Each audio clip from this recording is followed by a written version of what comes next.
வந்து சொல்றாரு குண்டு மாமா, ராட்டை உடைஞ்சு போச்சு, ஒரே பெருமூச்சு தான் குஞ்சரத்தம்மாள் இறந்து போய்விட்டார்.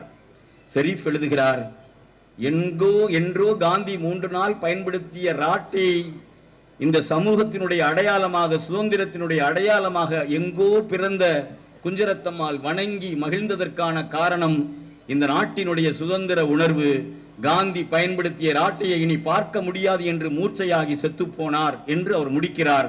செத்து போனதற்கு அப்புறம் புரோக்கர் முத்துவிடம் கேட்டிருக்கிறார், நீங்கள் என்ன செய்கிறீர்கள், என்ன செய்ய போகிறீர்கள் அப்படின்னு கேட்டதற்கு, நான் ஒரு சுதந்திர போராட்ட தியாகி, எனக்கு கூட ஒரு சின்ன எண்ணம் இருந்தது, கவர்மெண்ட்டுக்கு நாம எல்லாரும் ஒரு போட்டு தியாகி பென்ஷன் வாங்கிடலாம்னு.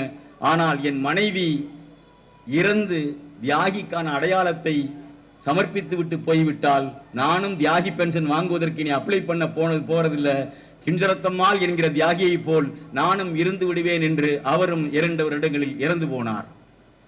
குஞ்சரத்தம்மாள், முத்து என்கிற அந்த மனிதர்களை பற்றி எழுதிய முகமது ஷெரீப், நான் நடத்திய பத்திரிகையில் ஒரு கட்டுரை வாங்க போன பொழுது, நீங்கள் எழுதியிருக்கிற அந்த குஞ்சரத்தம்மாளும் முத்து என்கிற தாத்தா பாட்டி அவருடைய பேரன் தான் இந்த காளீஸ்வரன் என்று சொன்னபோது, முகவை தந்த முகவரிகள் எவ்வளவு அழுத்தமான ஒரு தாக்கத்தை இந்த சமூகத்திற்கு ஏற்படுத்தி இருக்கிறது என்பதை நீங்கள் ஒவ்வொருவரும் உணர வேண்டும். இந்த சமூகத்திற்கான அடையாளங்கள் முகவரி தந்த முகவரிகள்.